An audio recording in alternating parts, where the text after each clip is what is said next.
Welcome to part 2 of my opening interview with Laurel Sprengelmeyer, whom I met at Dawn Mountain Center for Tibetan Buddhism at a retreat many years ago. Last week, we talked about her childhood, growing up in the Jehovah's Witnesses tradition, and some of the reasons she began to question that faith and ultimately wasn't really able to go on with her old identity as a Jehovah's Witness. So this week, we're going to talk about her journey to embracing a more whole version of herself, rediscovering her love of learning, her love of the arts, and her journey into Tibetan Buddhism.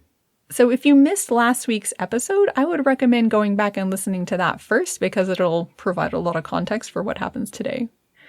And for those who aren't familiar with Laurel's other work and with who she is now, she is a songwriter, musician, and visual artist, best known under her musical moniker Little Scream on Merge Records in the US and Dine Alone Records in Canada. In 2011, the New York Times named Little Scream one of 10 new acts to follow. Her second album, Cult Following, featured guests including Sufjan Stevens, Mary Margaret O'Hara, and Sharon Van Etten, and it partly deals with the experiences that we talked about last week on this show. Her latest album, Speed Queen, is described by Mojo and Record Collector as Cocteau Twins, fronted by Joan Baez. She has contributed to music in support of Planned Parenthood, the ACLU, Standing Rock, and the HIV/AIDS charity Red Hot. So I hope you enjoyed this second part of my interview with Laurel.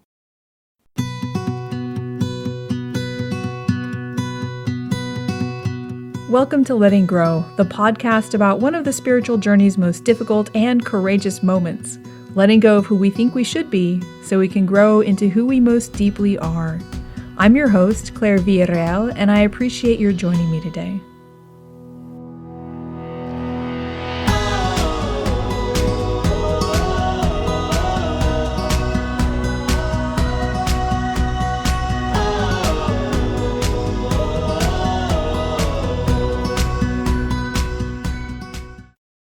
I often wonder what my life would have been like if it hadn't been Jehovah's Witness, being a Jehovah's Witness that had been handed to me, but something else, either something more radical. I probably could have been one of those teenage bombers or something, suicide bombers, or, just a really staunch environmental advocate that, was able to continue that path without interruption. I don't know. Mm-hmm.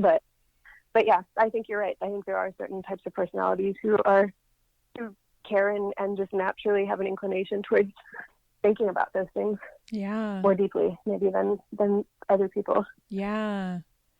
That kind of makes me wonder, it sounds like your investment in Jehovah's Witnesses, it's a religion, right? It gives you cosmic scale to care about things. And I'm just wondering, as you went through that period of trying to, of really getting down to the last 2%, and breaking with Jehovah's Witnesses, where do you go from that? I mean, what drew you in next? Because I would imagine there's hardly anything in the secular world for me that I could bring that kind of passion and intensity to. Maybe environmentalism, right now, racism, the Free Tibet movement, but what was it for you that could hold that kind of passion? I mean, at first I just didn't want to have anything to do with religion at all. I just, I felt all I had gotten from it, I had gotten nothing but pain from it. And I was just sort of navigating myself, still kind of praying, still definitely praying. I remember still having very fervent prayers, but they were often just of the nature of I remember having a class lecture on that was, just exposing a lot of what was wrong with the world. It was an anthropology class. And I remember it was this huge lecture and it was a very impactful film. And at the end of it, everyone was just getting up and going on their way. And I went down to the professor and I was like, what do we do about this? And his jaw dropped open. I don't think anybody had ever asked him, what we're supposed to do something about this. I was like, no, really? What are we supposed to do about this? What? You show us this. Tell me what we're supposed to do. And he kind of hummed and hawed a little bit. He definitely wasn't prepared for the the question. But then I remember, like going and like finding this tree that I sat under and just like praying really fervently, like, like I just want things to be better in this world. Like I want to make things better. I want to, do something, like just let me do something with my life that like, or tell me what to do. Like tell me what I should be doing, that kind of thing. But I definitely didn't have, I really needed to steer clear of religion at that point, like writ large. It was like, I think I was still like I wasn't over my past relationship yet, and I think it took me a couple years, like through all of university, because definitely, the first year of university, I was still identifying as a Jehovah's, like a lapsed Jehovah's Witness, but still identifying myself as that, and then after that, the other 3 years, I was definitely sort of healing and still like still kind of had a hairline trigger, like fear trigger of like seeing a Jehovah's Witness in a grocery store or, like this thing, like I was still like stuck in that kind of mentality, even though I was no longer part of the faith. And were you going to university close to where you had grown up? Like, would you see people that you knew? I was like 2 hours away, but of course, like I had gone to that congregation in that area as well, so I knew the people of that area, not as well and not as many of them. So that also made it easier and less like emotionally impactful. Yeah. But yeah, I certainly had, relationships with people in that area too. But yeah. And so I moved to Canada pretty immediately after university. And, but it's probably because Olivier, moved to Montreal. He had a brother here and, wanted to go to school at McGill. And I just wanted to get out of the Midwest. Like I kind of had like an anywhere but here in some ways, and and Olivia and I had been together for like 3 years at that point, I think already. And, so I ended up moving up to Canada, and it was, I guess, like I started reading the Tibetan Book of the Dead, and, my dad had taken me from time to time, even growing up, like he started getting involved in Tibetan Buddhism, when I was younger. And he brought me to see the Dalai Lama when he won the Nobel Peace Prize Award. Wow. And he, when there'd be like different teachers coming through town, he would bring us, my brother and sister and and I would always like sit very respectfully, but make sure that I wasn't participating in anything religiously. But I always was making sure that I wasn't breaking any of my Christian samayas, I guess. But I would just be there observing, and I was paying really close attention, I have to say. I was definitely getting teachings, but just making sure that I was, like when people would bow to a teacher, I would never bow, because I'm like, I don't know what this is or what it entails, and this, this is not in my wheelhouse of things I'm comfortable with. But I would still like, I still had a lot of respect for the space and environment of it. So I had been exposed to Tibetan Buddhism through my dad's involvement. And then I started reading the Tibetan book of living and dying, and then just started feeling like I was curious about trying to, I really like the conversation that I had with, I'll say God, or the divine, or, that the conversation that I had at that point with myself and the divine was, like, I feel like there's something that's been missing in my life. And what's been missing has been this way of communing with you, like with this feeling of just having a path that I'm on. And so I just kind of felt like, I offered myself up, like I'm ready to, I want to step on another path again, and just have a better relationship with it, and have it be like something that I can commit myself to. And there was part of me that was just like, there was a pragmatism where I was like, oh, my dad does this, and that might be nice, like if I can kind of step into this. So, but also the things I was reading made a lot of sense. It was just the pragmatism of it, and the fact that it embraced that it embraces science. It embraces anything that you can learn about the physiological, natural world, anything you can learn about the mind, like that nothing is rejected. And also that, you know, things of particularly in the Tibetan tradition, that like, you know, there's dream yoga, there are these other kind of more intuitive, quite deep, like that deep intuition and, like, I guess what I would have called at that point magic, like that there's space for that as well. Yeah. Which in, you know, from my Jehovah's Witness background, that was seen as anything that had to do with anything in that realm was seen as anthema, like very, everything was Satan, you know? So, but I knew like in my heart that there's more than that, and just more like being able to be there seemed to be this allowance of intuition and like very deep connectedness with one's own intuition. And I think I was searching for something, looking for a way to be able to embrace the wholeness of who I was, rather than having to like be in the business of like accepting, rejecting, like making these like very firm categories of things that like wouldn't allow me to grow and learn. And just from what I was reading, I sensed this appreciation for a wholeness and a wholeness of existence, but also like I knew that I couldn't get involved in anything that had like a supremacy in it. Yes. At its heart. Yes. And, you know, and certainly, you know, when I was meeting like making friends with, like I was saying, spending time with like other Muslim friends who, they had the same kind of, I recognized their same kind of passionate intensity and connection with God or with the divine. It was like the same as with mine.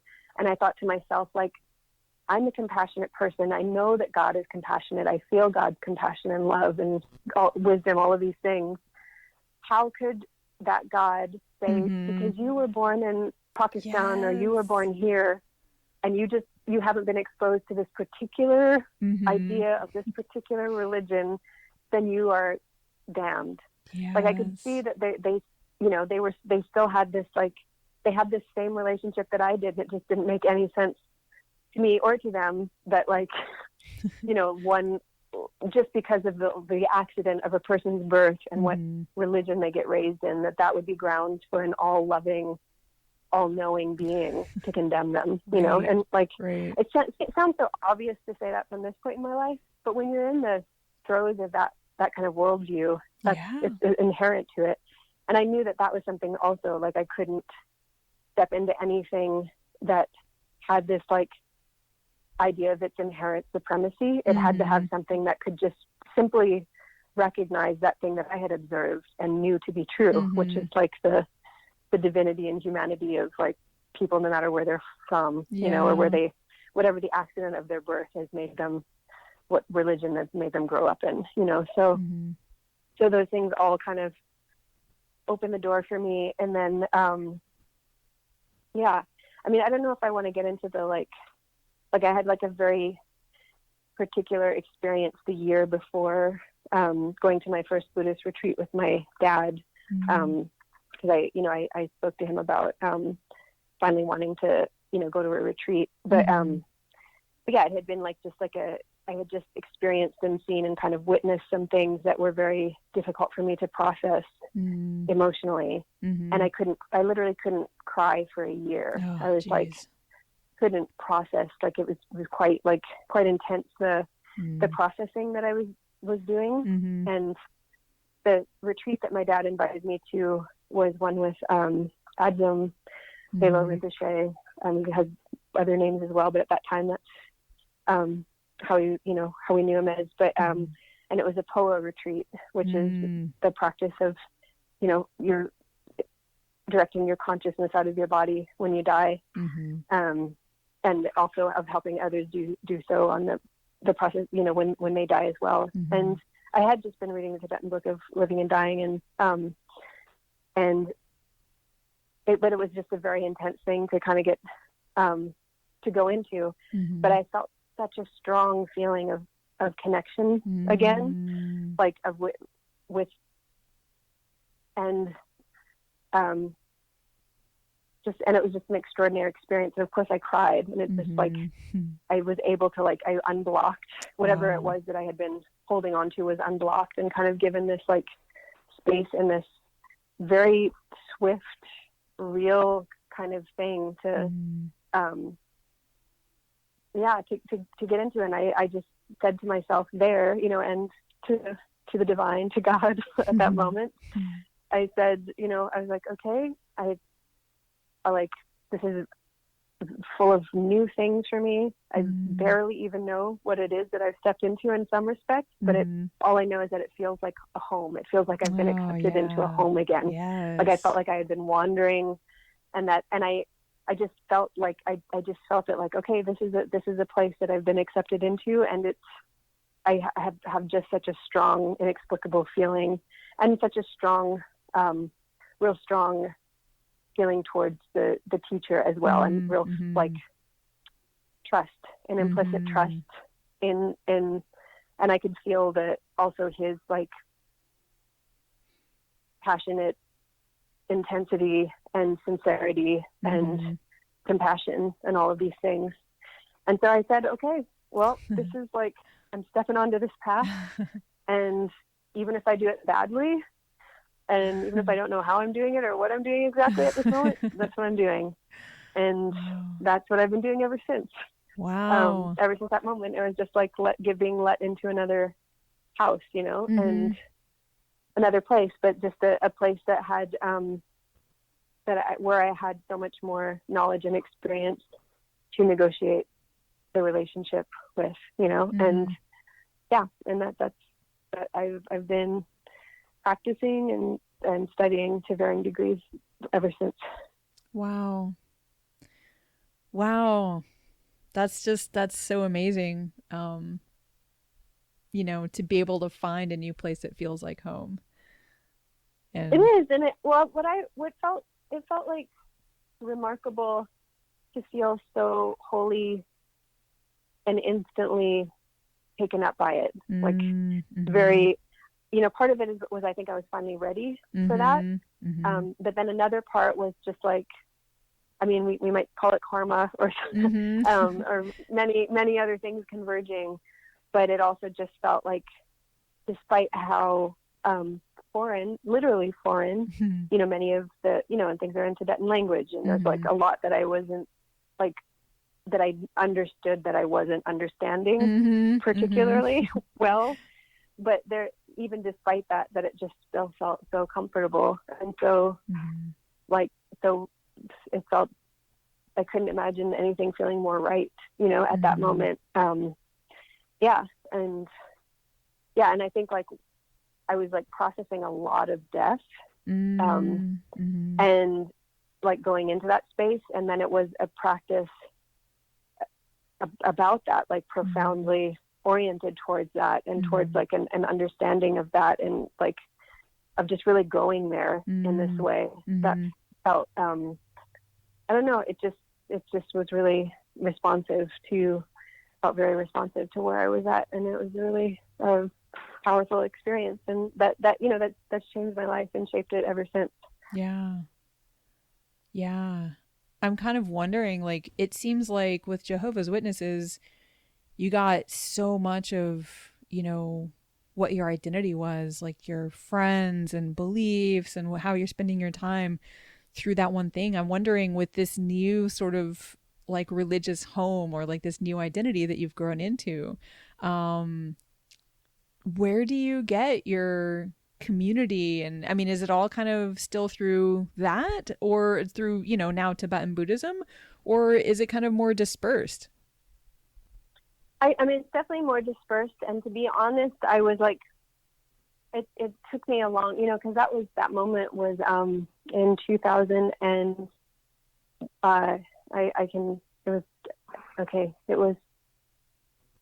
it was 2001 to 2002. It was like over December, January of that time. So that's how long ago it's been. And I certainly was like very reticent to, I mean, part of it was in Texas. I flew to Texas with my dad. And so it sort of provided this distance that felt safe for me. Mm-hmm. At that point, I was definitely reticent about, less about the community. I actually had an implicit trust of the community just based on the kind of people that were there.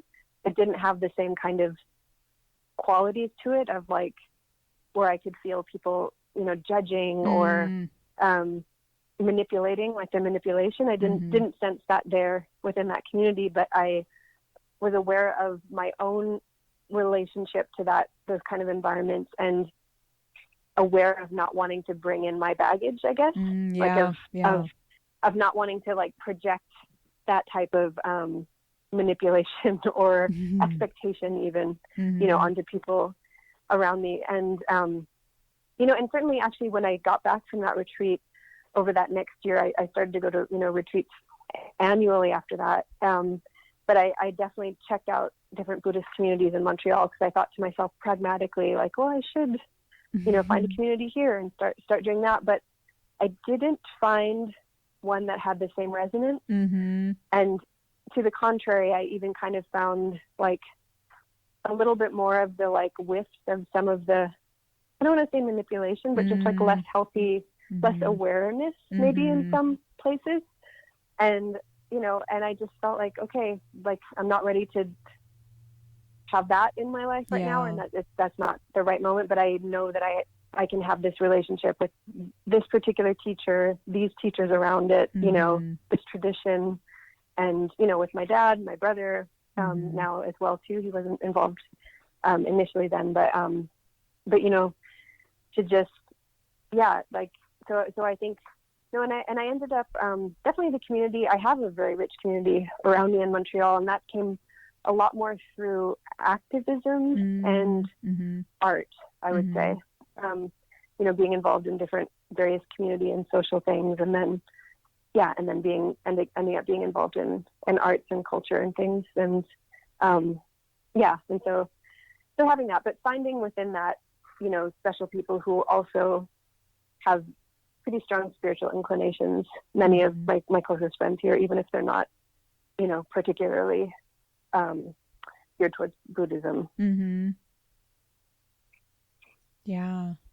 It kind of seems safer. I mean, just speaking from the perspective of having your whole world wrapped up in one thing and then breaking out of that, it kind of seems safer not to have all your emotional resources invested in one group. Yeah. It just seems like it's so much easier for, I don't want to say abuse, but for things to go sideways like that.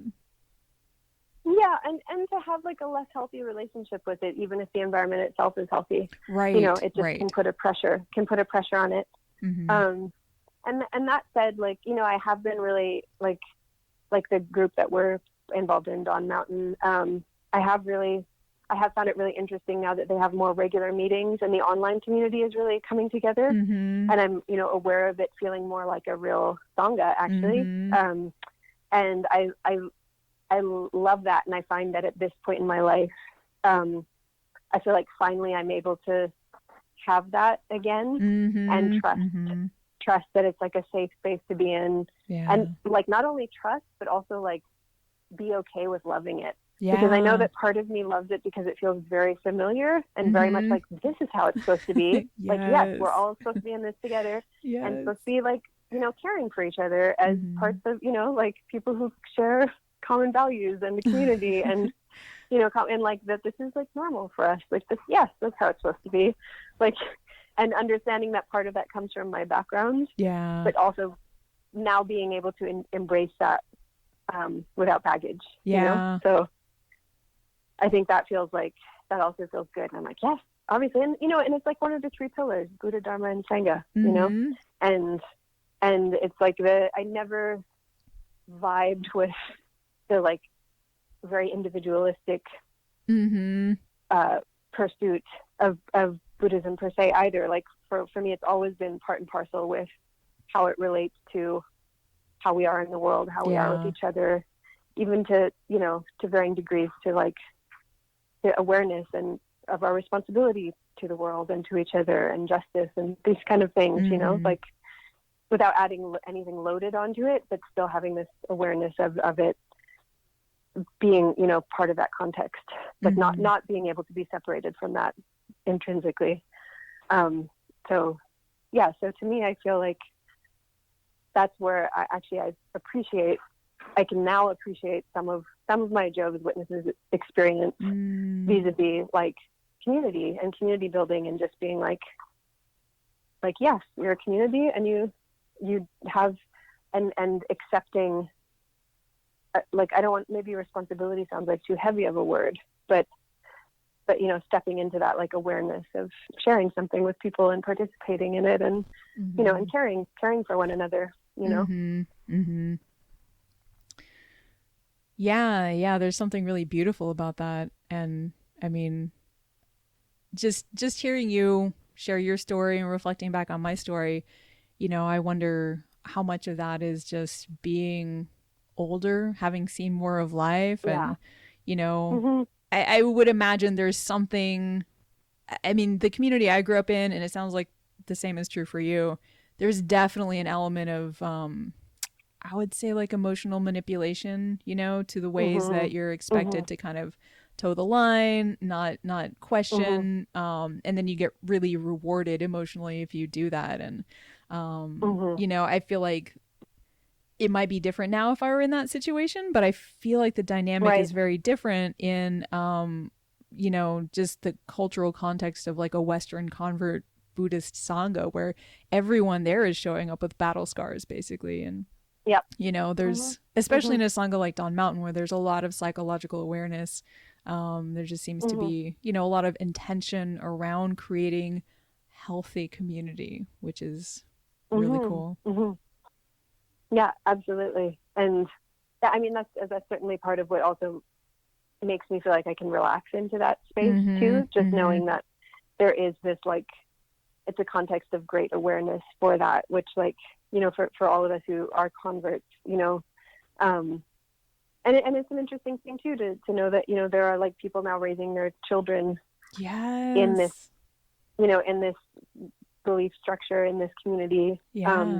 And that, there are going to be and there already are many people who, are, like, second generation Buddhist from, like, even though they weren't coming from a Buddhist culture, like, still growing up, identifying as such. And so I think, that's also an interesting thing, I think, as to, like, how this develops as a community, and, like, that they're, I don't know, it's something that, like, you choose to step into, but then, I don't know, I'm actually not articulating a full thought here, because I'm thinking about a couple things at the same time, but just reflecting on what that means for the people who will be possibly growing up in this, rather than stepping into it knowingly, and, like, what kind of community you create for people who might kind of be raised, might grow up in it to varying degrees. It kind of makes me think about, like, the Baha'i rules or not rules, but I guess guidelines for child rearing, that they actually prefer for kids raised in the Baha'i faith to be exposed to different traditions, so that they know different traditions. And it just it feels like the Western convert communities I've practiced in, it seems unlikely that they're gonna raise kids with that same sense of, like, well, this is the one true way. But there are Buddhist fundamentalists too, so I guess everybody brings their stuff to it. Absolutely. And I mean, I think, like, that's where I think many of these conversations, someone recently was saying, like, if you're a Westerner practicing Buddhism, that you've come there on the basis of rejection, like, rather than accepting, that there is this sense of, like, you've had to reject something to step into it. And that is something I've been thinking about, and, like, with the interest of like, really accepting, like, a truthful totality of who I am in my experience, and, like, being able to make sure that I'm bringing, like, really being an authentic to myself, and, like, identifying what I've rejected, even, and, like, and also not projecting this, like, perfection onto Buddhism. Like, there are many people who are, like, Christian converts, who like are probably having a similar conversation because, the way that they approached Christianity and the time at which it reached them, and possibly the type of community that they found is one that allows for them to, get the emotional and spiritual, like, environment that they need, and that they can have choose a different relationship with it, so we all, by virtue of entering into it with this allowance of questioning, these allowance of, finding our own healthy boundaries and all of these things that, that like I deeply acknowledge that, there's like some cultural privilege involved in that too, that I'm also, having an awareness of, and a humility of openness towards learning, It kind of strikes me that, in terms of this like death and rebirth in your life, that there's a lot that carries over, like the intensity of your approach and like a certain, I don't know, passion that you're bringing to spiritual practice, and the way that, it sounds like spiritual practice kind of becomes a focal point for your life. And at the same time, and I mean, this is me sort of analyzing from the outside, but it also sounds like the approach that you bring to this new sort of spiritual identity is like, it's been informed by the first identity's collapse. Like, in a way, it's a wiser, like, you're wiser from the get-go with this second like spiritual tradition that you found a home in. I don't know. Does that sound true to you? Well, I think like having a conscious experience of participating in the construction of a belief and then dismantling it, right, and going through the process of that and understanding what identifying what the self is within that, all of that change is definitely a really profound experience. And had I, even if I hadn't found, if I say found, or, adopted or stepped into and found the, the deep connection with Buddhist philosophy and community that I have, at this point in my life, even if I had, gotten back into Christianity or found some other way of expressing that, I know that it would bring that life experience with it, which is a very important one. And I think one that gives me a greater awareness of, now how I am consciously constructing consciously and unconsciously constructing a place for myself, within the spiritual realm, which is immaterial, completely formless, like that you just feel your way through anyway, but I'm just conscious of the fact that I am, creating to some degree this, and, and like in the type of Buddhism and Tibetan Buddhism that we're practicing right now, there's like an awareness of that construction of that, you're constructing these places within your mind, and they have like, they actually exist in these other kind of dimensions of reality somehow, and that like, that there's this kind of interplay between that and of being able to sort of, I mean, it still blows my mind, and I'm always wrapping my brain around it in different ways, but I just appreciate that it's like, that there are these handles with which you can kind of get a better, like have an understanding and an awareness of constructing that within one's own, field of experience. It's almost like the very thing that like the leaders in your religious tradition didn't want you to be exposed to in college, which is that we all construct our own religion that we then live in. Like that very thing is what kind of is liberative in this second spiritual tradition that you found. Yeah. And I think there are probably, there are some very like, I don't know, like Blakean kind of, or other sort of like, it's a very classic, in some ways it's a sort of classic story, like you start out somewhere, then you like have to journey away from it, and then you come back to it, but you come back with, all of the things that you learned on your journey in the world, away, and it's like you come back again, but you come back reformed and with something that you can bring to the the space that you're in from that experience.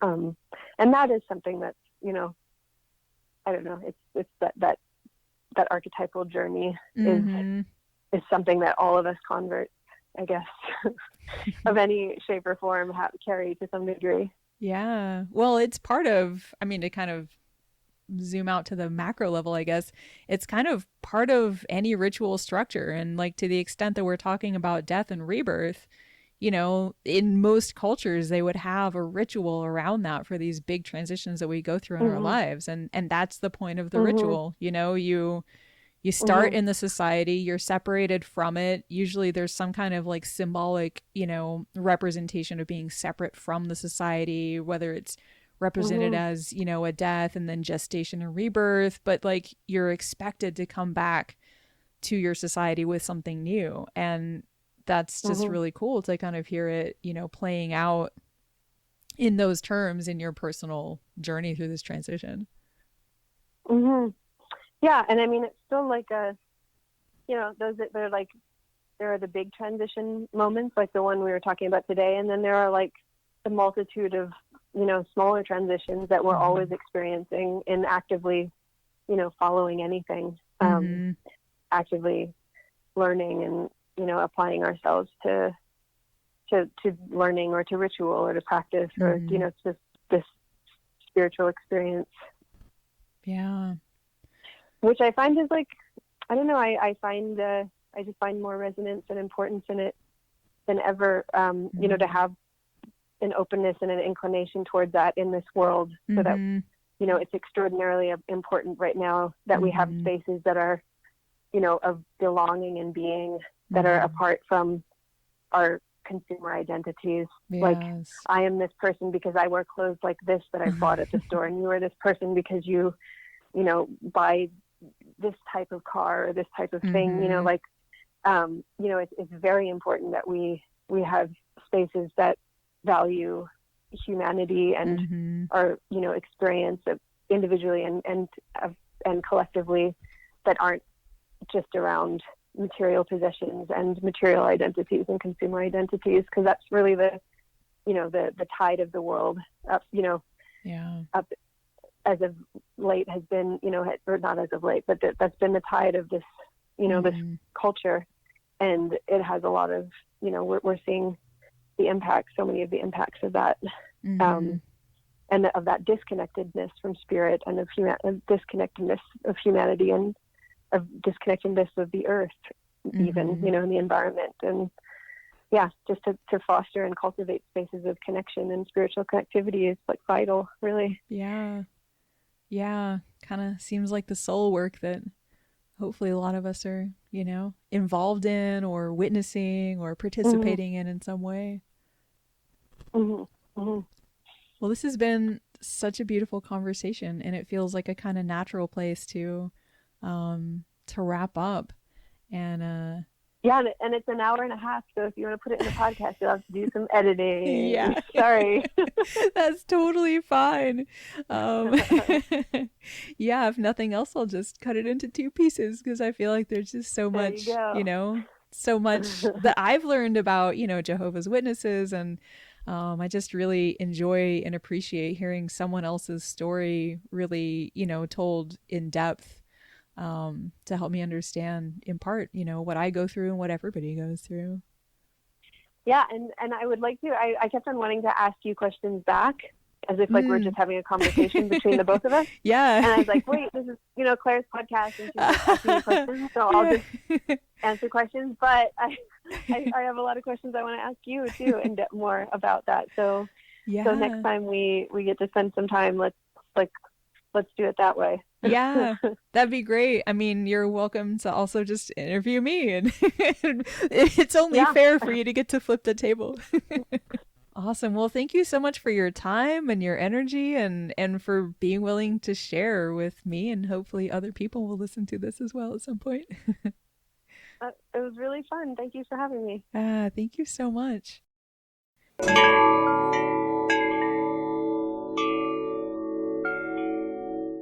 Thanks for listening to the second part of this interview with Laurel, and I hope it's inspired you to maybe reflect on your own story and even share it with someone you know and trust.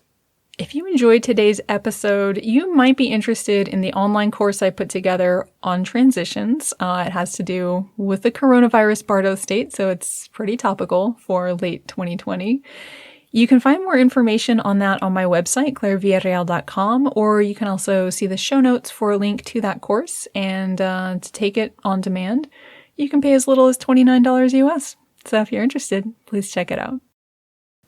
Thanks for coming along for today's exploration of the process of letting grow. If you found this episode helpful, please share it.